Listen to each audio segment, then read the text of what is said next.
Second person of recorded speech will change according to the object of recording part. तो you change होगा B के अनुसार, तो क्या मिला? आई मिला।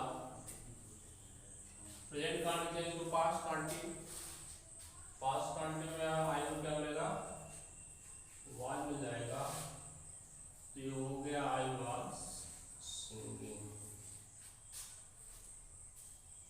तो इंटू सेंटेंस के अंतर्गत जब हम डायरेक्ट कनेक्शन को इनडायरेक्ट चेंज करते हैं तो ऐसे में ये रिपोर्टिंग पार्ट की वर्ब सेट के बाद ऑब्जेक्ट आया हो तो रिपोर्टिंग वर्ब सेट टू को हम आज में चेंज कर देते हैं, और यदि ऑब्जेक्ट ना आया हो तो थर्ड पर्सन से ऑब्जेक्ट मान लेते हैं, क्योंकि बिना ऑब्जेक्ट के रिपोर्टिंग वर्ब सेट को आज में चेंज नहीं किया सकता।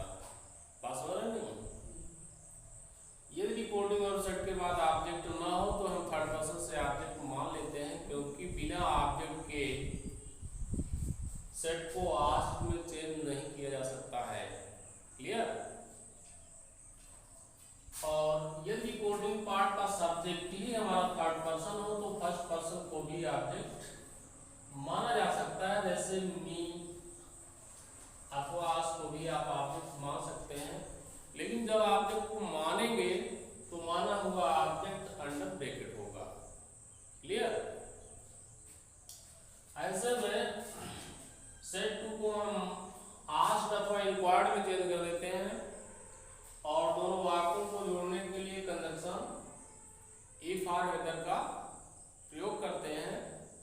परंतु यदि हमारी रिपोर्टेड स्पीच का आरंभ इंटरोगेटिव प्रोनाउंस अथवा इंटरोगेटिव वर्ड्स से हुआ हो तो ऐसे में ऐसे इंटरोगेटिव प्रोनाउंस अथवा इंटरोगेटिव वर्ड्स ही कंजंक्शन का भी कार्य कर लेते हैं। ऐसी दशा में हम इफ या अदर का प्रयोग नहीं करते हैं। तो इंटरोगेटिव प्रोनाउंस और इंटरोगेटिव वर्ड्स हैं क्या? जैसे इंटरोगेटिव वर्ड्स के अंतर्गत आपका व्हाट है, वाई है, फेल है, फेयर है। इंटरोगेटिव प्रोनाउंस के अंतर्गत हु है, whom है, whose है, which है, एटसेट्रा एटसेट्रा है। यस, तो ऐसे में जब रिपोर्टेड स्पीच हमारी शुरू होगी इंटरोगेटिव प्रोनाउंस अथवा इंटरोगेटिव वर्ड्स से, तो ऐसे इंटरोगेटिव प्रोनाउंस अथवा इंटरोगेटिव वर्ड्स ही कंजंक्शन का भी कार्य कर लेंगे। ऐसी दशा में हमें इफ अथवा अदर का प्रयोग नहीं करना होगा। समझा रही बात? और इसके अतिरिक्त यदि हमारी रिपोर्टिंग वर्ब सेट के बजाय सेज हो, जैसे Reema says comma inverted comma what are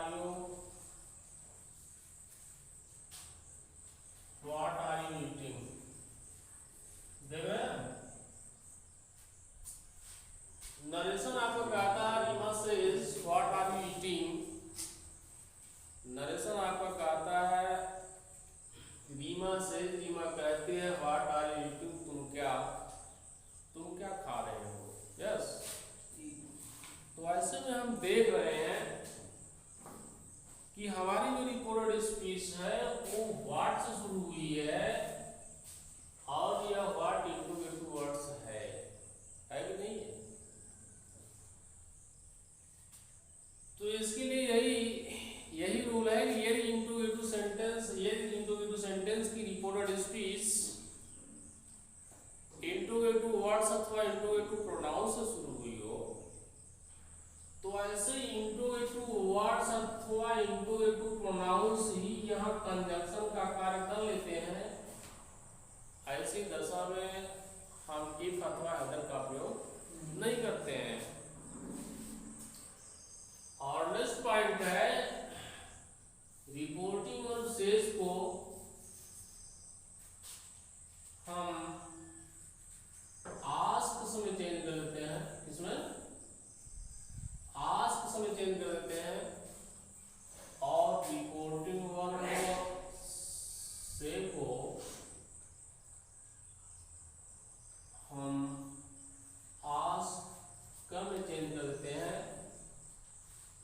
इसके पहले आपको बताया गया है, ध्यान दीजिए, इसके पहले आपको बताया गया है कि यदि कोडिंग पार्ट की ओर सेड अथवा सेज के बाद कोई ऑब्जेक्ट ना हो तो हम थर्ड पर्सन से ऑब्जेक्ट मान लेते हैं, because without object our reporting work can not be change.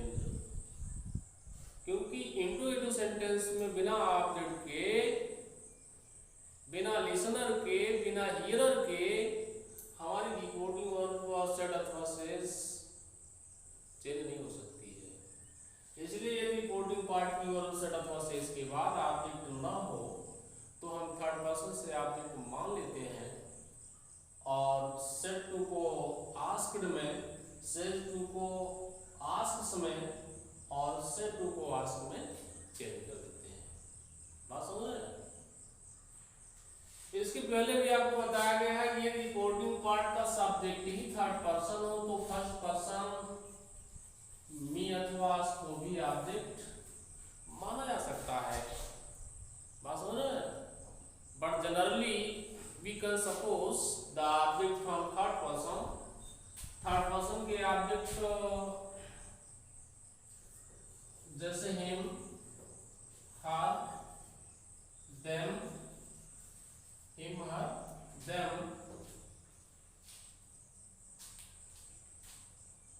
Are any name हो सकता है, आर एनी नेम हो सकता है। ये बात समझ में गई? यदि कोडिंग पार्ट की ओर सेड अथवा सेज के बाद ऑब्जेक्ट ना हो तो इंट्रोगेटिव सेंटेंस में ऑब्जेक्ट का होना नेसेसरी होता है, आवश्यक होता है, क्योंकि बिना ऑब्जेक्ट के हम सेड अथवा सेज को आस्क्ड अथवा आस्क्ड में चेंज नहीं कर सकते हैं।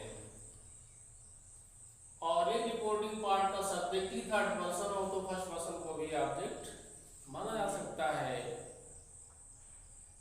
If the subject of reporting part is in the third person, in that situation we can suppose the object from first person and और इसके अतिरिक्त दोनों वाक्यों को जोड़ने के लिए जनरली हम कंजंक्शन इफ और वेदर का उपयोग करते हैं। परंतु यदि हमारी रिकॉर्डेड स्पीच का आरंभ इंट्रोगेटिव प्रोनाउंस अथवा इंट्रोगेटिव वर्ड से हुआ हो तो ऐसे इंट्रोगेटिव प्रोनाउंस अथवा इंट्रोगेटिव वर्ड से ही कंजंक्शन का भी कार्य कर लेते हैं। ऐसी दशा में इफ या वेदर का प्रयोग नहीं करते हैं। If our recorded speech begins with interrogative words or interrogative pronouns, in that situation, such interrogative words or interrogative pronouns work as conjunction. In that situation, there will not be use of if or whether as conjunction. Yes, because such interrogative words or interrogative pronouns work as conjunction. Work as conjunction. And in this connection,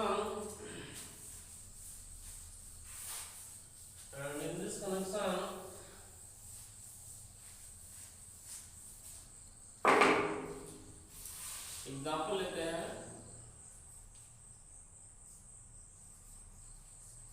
Rahul said comma comma how are you. Interrogative sentences के direct को indirect में change करते समय direct narration की recorded speech को जो कि interrogative होती है, इसे हम सिंपल सेंटेंस की इनडायरेक्ट बनाते समय इसे हम सिंपल सेंटेंस की तरह चेंज करते हैं। सिंपल सेंटेंस की तरह चेंज करने पर हम देखते हैं कि चेंज होकर के हमको जो हेल्पिंग मिलती है वो सहायक क्रिया का प्रयोग कर्ता के बाद होता है। सहायक क्रिया हेल्पिंग वर्ब चेंज होकर के जब सब्जेक्ट के बाद जाती है तो हमारा सेंटेंस सिंपल हो जाता है। और ऐसे में इनडायरेक्ट बनाते समय जब डायरेक्ट नरेशन की रिकॉर्डेड स्पीच को हम सिंपल सेंटेंस में चेंज कर देते हैं तो इस प्रश्नवाचक चिन्ह को हटाकर उसके स्थान पर इंट्रोगेटिव सेंटेंस में उसके स्थान पर हम इनडायरेक्ट नरेशन में फुल स्टॉप का प्रयोग कर देते हैं। बात समझ रहे हैं? जब हमारी रिकॉर्डेड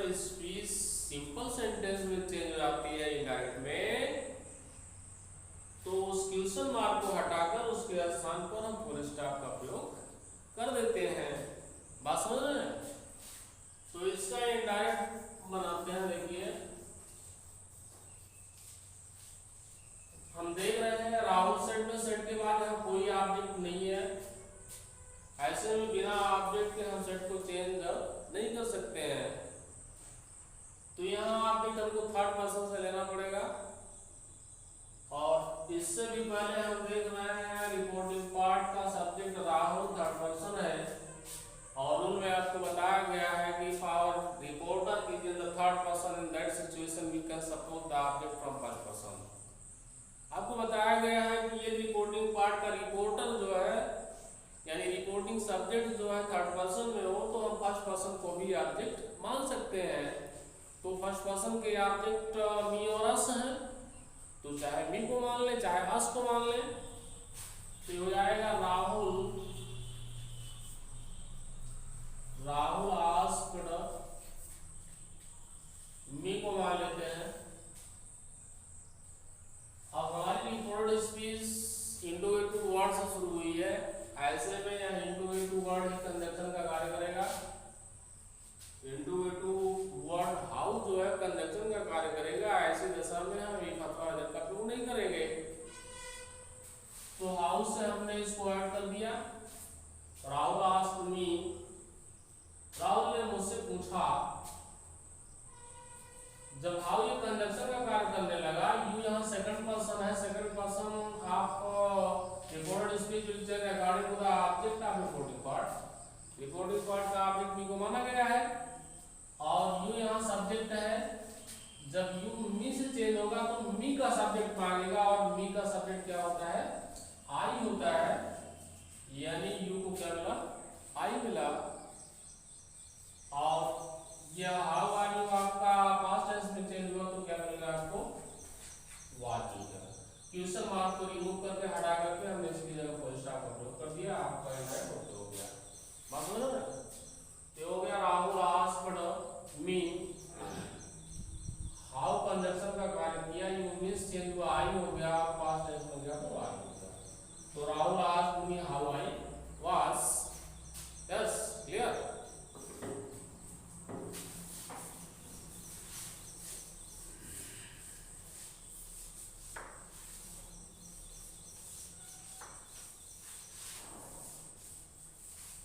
इसी तरह से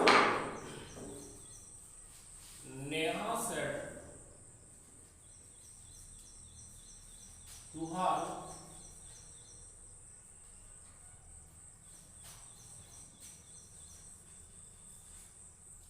व्हाई हैव यू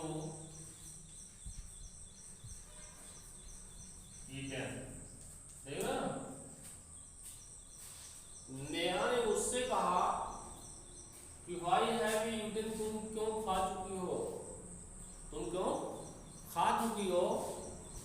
तो ऐसे में ये व्हाई जो है इंडोगेटिव वर्ड है, ये व्हाई ही बता रहा है कि आपकी रिपोर्टेड स्पीच जो है इंडोगेटिव सेंटेंस में है कि नहीं। ऐसे में हमने चेंज कर दिया, नेहा सेड टू को चेंज किया, आस्क्ड है, नेहा आस्क्ड हर। कंजंक्शन का कार्य कौन करेगा, व्हाई करेगा। और second person you will change according to the object of reporting part. You जो है यहाँ सब्जेक्ट है, हर यहाँ ऑब्जेक्ट है, और यू जो है ऑब्जेक्ट हर से चेंज होगा तो हर से क्या मांगेगा, हर का सब्जेक्ट मांगेगा। जबकि हर का जो सब्जेक्टिव केस होता है वो सी होता है। क्या होता है, सी होता है। यानी यू को क्या मिला, यू हर से चेंज हुआ तो इसको सी मिल गया। बात समझ रहे नहीं? आज समझ वाली बात। जब यू चेंज हुआ ऑब्जेक्ट हर से तो यू को सी मिला, क्योंकि सी जो है, यू जो है यहाँ सब्जेक्टिव केस के स्थान पर है, सब्जेक्ट का कार्य कर रहा है। तो जिससे चेंज होगा उसका सब्जेक्ट ही तो मांगेगा। तो हर का सब्जेक्ट जो है सी होता है, यानी यू को सी मिल गया। ओके। और प्रेजेंट परफेक्ट चेंज, जो पास्ट परफेक्ट प्रेजेंट परफेक्ट को चेंज कर दिया पास्ट परफेक्ट में। तो पास्ट परफेक्ट में तो एक ही हेल्पिंग है, हैड उसमें तो कुछ चॉइस करना नहीं है, तो she had eaten, she had eaten, why she had eaten, full stop, यहाँ इंट्रोगेशन है इसको हटाकर हमने उसके लिए फुल स्टॉप को छोड़ दिया, आपका एंड क्लियर हो गया। तो Neha asked her why she had eaten, why conjunction का कार्य कर रहा है, यू जो है हर से चेंज होगा, सी मिल गया है, हैड का हैड हो गया है और ईटन थर्ड फॉर्म में है, क्योंकि प्रेजेंट परफेक्ट और पास्ट परफेक्ट दोनों में थर्ड फॉर्म